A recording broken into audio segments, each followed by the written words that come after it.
ಎಲ್ರಿಗೂ ನಮಸ್ಕಾರ. ವೇದಿಕೆಯಲ್ಲಿ ಆಸೀನರಾಗಿರ್ತಕ್ಕಂಥ ನಮ್ಮ ಪಕ್ಷದ ಮುಖಂಡರು, ಅಧ್ಯಕ್ಷರು ಆದಂಥ ಕಾಡಿನಲ್ಲಿ ನಾಗರಾಜನವರೇ, ನಮ್ಮ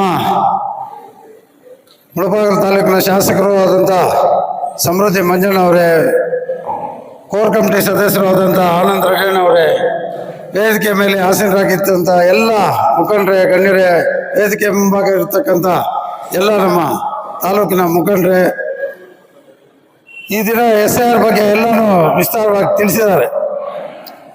SIR ಯಾವ ಥರ ಮಾಡಬೇಕು ಏನು ಅಂತ ಹೇಳ್ಬಿಟ್ಟು ಮೊನ್ನೆ ತಾನೇ ರಘುಪತ್ ರೆಡ್ಡಿ ಅವರು ಎಲ್ಲರೂ ಟ್ರೈನಿಂಗ್ ತಗೊಂಡ್ಬಂದ್ರು. ಅವರು ವಿಸ್ತಾರವಾಗಿ ತಿಳಿಸಿದ್ದಾರೆ.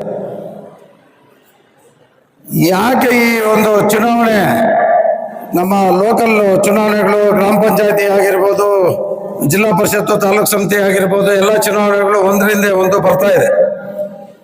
ಯಾವುದೇ ಒಬ್ಬ ನಮ್ಮ ಮನೆಯವರು, ಹುಡುಗರಾಗ್ಲಿ ಹುಡುಗಿಯರಾಗ್ಲಿ, ಯಾರು 18 ವರ್ಷ ತುಂಬಿರ್ತಾರೋ ಅವ್ರಿಗೆಲ್ರಿಗೂ ಮತದಾನ ಹಕ್ಕು ಕೊಡಿಸ್ಲೇಬೇಕು. ತಾವೆಲ್ಲರೂ ಈಗ ತಾನೇ ನಮ್ಮ SRI ಸದಸ್ಯರಾಗಿದ್ದೀರಾ.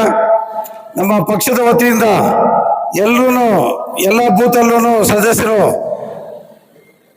ಈಗ ಮುಳಬಾಗಿಲು ತಾಲೂಕಿನ ಎಲ್ಲ ಬೂತ್ಗಳಲ್ಲೂ ಸದಸ್ಯರಿದ್ದಾರೆ. ನಮ್ಮ ಪಕ್ಷದ ವತಿಯಿಂದ ಪ್ರತಿಯೊಬ್ಬರೂ ಯಾವುದೇ ಒಂದು ಮನೆಯಲ್ಲೂ ನಮ್ಮ ಒಂದು ಸದಸ್ಯರ ಈ BLOs ಎಲ್ಲ ಹೋದಾಗ ನಮ್ಮ ಪಕ್ಷದವರು ಏನೋ ಹೋಗಿದ್ದಾರೆ ಮಾಡ್ಕೊಂಡ್ಬರ್ಲಿ ಬಿಡಿ ಅಂತ ಹೇಳ್ಬಿಟ್ಟು ಬಿಡಬಾರ್ದು. ಮತ್ತೆ ಎಲೆಕ್ಷನ್ ಟೈಮಲ್ಲಿ ನಮ್ಮ ಓಟ್ ಇಲ್ಲ ಅಂತ ಹೇಳಿದ್ರೆ ಅವ್ರು ಯಾರು ಸೇರ್ಸಕ್ ಬರಲ್ಲ. ಆವತ್ತು ಮಾಹಿತಿ ಇಷ್ಟೇ ಕೊಟ್ಟಿರೋದು, ನಾವು ಇಷ್ಟೇ ಕೊಡೋಕ್ಕಾಗೋದು ಅಂತ ಹೇಳ್ಬಿಟ್ಟು ಅವ್ರು ಹೇಳ್ತಾರೆ. ಆವತ್ತು ಪಡ್ಕೊಂಡು ನಾವು ಎಲೆಕ್ಷನ್ ದಿನದವರೆಗೂ ನಾವು ಸರಿ ಮಾಡಿ ಕೊಡ್ತೀವಿ ಅಂತ ಹೇಳ್ಬಿಟ್ಟು ಕೊಡೋದು ಇಲ್ಲ, ಯಾವುದೂ ಇಲ್ಲ. ಅದರ ಕಷ್ಟ ನಾನು ಅನುಭವಿಸಿದ್ದೀನಿ. ಏನು 2 ದಿನ ಎಲೆಕ್ಷನ್ ಇದೆ ಅಂದವರೆಗೂ ಕೂಡ ನಂಗೆ ವೋಟರ್ ಲಿಸ್ಟೇ ಕೊಡಲಿಲ್ಲ. ಸರ್ ಮಾಡಿ ಕೊಡ್ತೀವಿ ಅಂತ ಹೇಳ್ಬಿಟ್ಟು ಅದರಲ್ಲಿ ಕೆಲವೊಂದು ಎಲ್ಲ ನಾಯಕರ ಕೈವಾಡನೂ ಇದೆ. ಆದ್ರಿಂದ ನಮ್ಮ ವೋಟರ್ ಲಿಸ್ಟೇ ಪ್ರಮುಖ. ನಾವು ಎಲೆಕ್ಷನ್ ಯಾವುದೇ ಒಂದು ಸಣ್ಣದಾಗ್ಲಿ ದೊಡ್ಡದಾಗ್ಲಿ ನಾವು ಗೆಲ್ಲಬೇಕಂದ್ರೆ ಎಲೆಕ್ಷನ್ನ ನಾವು ಮತದಾರರ ಪಟ್ಟಿನೇ ಅಂತಿಮ. ಈ ಒಂದು ಮತದಾನ ಪಟ್ಟಿಯಲ್ಲಿ ಬೇಸಿಕ್ ಈಗ ನಾವೆಲ್ಲರೂ ಇದರಲ್ಲಿ ಯಾವುದೇ ಒಂದು ಹೆಚ್ಚು ಕಡಿಮೆ ಇದ್ರೂ ನಾವು ಹೀಗೆ ಕೇಳ್ಬೋದು ಅಧಿಕಾರಿಗಳನ್ನ, ಯಾಕೆ ಹಿಂಗೆ ಮಾಡ್ತಾ ಇದ್ದೀರಾ, ಯಾಕೆ ಹಿಂಗೆ ಮಾಡಿಲ್ಲ ಅಂತ. ಕರಡು ಪಟ್ಟಿ ಬಿಟ್ಟಾಗೂ ಅಷ್ಟೇ, ಕರಡು ಪಟ್ಟಿ ಮತದಾರರ ಪಟ್ಟಿ ಬಿಡ್ತಾರೆ, ಆವಾಗ ಕೂಡ ನೋಡ್ಕೋಬೇಕು ನಮ್ಮ ಊರಿನ ಸದಸ್ಯರದು ಯಾರ್ದಿದೆ ಯಾರ್ದಿಲ್ಲ ಅಂತ ಹೇಳ್ಬಿಟ್ಟು. ಏನೋ ಆವತ್ತಿನ ದಿನ ಮಾಡ್ಕೊಟ್ಟಿದ್ದೀವಿ ಬಿಡಿ ಇರ್ತದೆ ಅಂತ ಹೇಳ್ಬಿಟ್ಟು ನಾವು ಉದ್ದೇಶ ಮಾಡಬಾರ್ದು.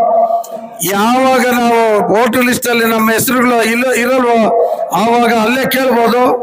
ದಯವಿಟ್ಟು ತಾವೆಲ್ಲರೂ ಮನೆಗೂ ತೆರಳಿ ಆ ಒಂದು ಮತದಾರರ ಪಟ್ಟಿಯನ್ನು ಸರಿ ಮಾಡಿಕೊಂಡು ಈ ಒಂದು ಗ್ರಾಮ ಪಂಚಾಯತಿಗಳಾಗಿರ್ಬೋದು ಎಲ್ಲ ಚುನಾವಣೆಗಳನ್ನು ನಮ್ಮ ಅಭ್ಯರ್ಥಿಗಳು ಗೆಲ್ಲುವ ಥರ ಮಾಡ್ಕೋಬೇಕು ಅಂತ ಹೇಳ್ಬಿಟ್ಟು ವಿನಂತಿ ಮಾಡ್ತಾ ಈ 4 ಮಾತುಗಳು ಮಾತಾಡಲು ಕೊಟ್ಟಂತ ತಮ್ಗೆ ಎಲ್ರಿಗೂ ಹೊಂದಿಸ್ತಾ ಮುಗಿಸ್ತಾ ಇದ್ದೀನಿ. ಜೈ ಹಿಂದ್, ಜೈ ಕರ್ನಾಟಕ ಮಾತೆ.